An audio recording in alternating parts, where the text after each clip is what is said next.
Platyhelminthes are commonly known as flatworms. They are bilaterally symmetrical and unsegmented. They have no coelom and respire via diffusion. While some forms are free-living, most tend to be parasitic. Their nervous system is complex and well-cephalized, with a nerve cord with transverse segments running through it. Most flatworms can reproduce both sexually and asexually, depending on environmental conditions. Their development can either be direct, lacking a larval form, or indirect, with a larval form. And they have a protonephridia with flame cells that control excretion and osmoregulation. Three of the most notable classes of Platyhelminthes are Trematode, Cestode, and Turbolaria. Dugesia doratocephala are typically stream-dwelling turbularians. The organisms must be kept in a room temperature, dim location, and a small container of spring water. Dugesia are adapted to well-aerated water, and in order to accommodate this, we manually aerated the water with a pipette twice per day. 6 to 8 spurts of air were injected into each of the containers at a time. Lids were left partially off to allow airflow into the habitats. In their natural habitat, Dugesia eat dead plant or animal matter.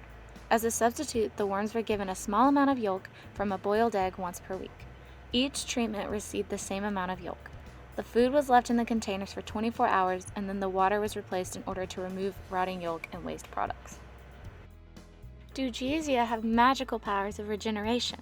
Their stem cells are remarkably regenerative, and an entirely new organism will grow back from just a small segment. We hypothesized that Dugesia are able to return to their original length faster when regenerating only their interior segment due to the fact that they only have to regrow a head as opposed to regrowing the anterior and posterior end from the middle segment. The Dugesia worms will regrow a greater percentage of their length in a shorter time from their posterior segment than from their middle segment. The Dugesia were placed into Treatment A, Treatment B, or the control group. We used a total of 15 worms, 5 in each treatment.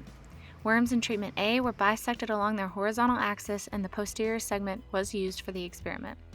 The anterior segment was removed and the length of the worm was recorded. Worms in Treatment B were trisected along their horizontal axis, and their middle segment was used for the experiment.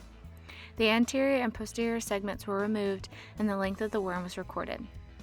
Worms in the control group were not cut and their length was recorded. Worms in treatments A and B were measured before the cuts were made and after the cuts were made, and every day subsequently. Worms in the control group were measured before the experiment began and every day afterwards. Worms were placed in a small tube made of aluminum foil on a ruler in order to take the measurements in millimeters. Measurements were taken when the organism stretched to its maximum length. Measurements from each group were taken and averaged every day, as individual worms cannot be identified to track individual growth. Group A grew 0.6 millimeters over the course of 7 days, with an average increase of 0.09 millimeters per day. This equates to 12% increase in length post-cut. Group B grew 0.4 millimeters, with an average increase of 0.06 millimeters per day. This is an 11.8% increase in length post-cut. The control group showed no growth over the course of the experiment, but with some variation in length due to bias in measuring technique.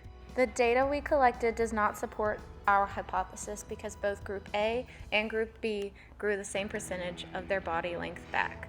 The worms in Group A grew more in the same period of time, but they were longer, generally, at the beginning of the experiment. We used percentages rather than raw data in order to show that in proportion to their length, both groups grew at the same rate. We encountered some obstacles while executing this project. As a group, we underestimated the difficulty of actually carrying out the experiment. It was much harder to bisect and trisect the worms than expected because of their small general body length and tendency to retract to a fraction of their normal body size. There also could have been a more efficient and standardized system of measurement for the length of the worms, as our techniques likely led to bias in the results of the two experimental groups and the control. Dugesia doratocephala possess the extraordinary capabilities of regeneration, which we got to witness firsthand. Their regrowth is one of the most amazing processes in nature, and understanding the mechanisms behind it could lead to unprecedented scientific advances. More studies should be done in order to further investigate this phenomenon.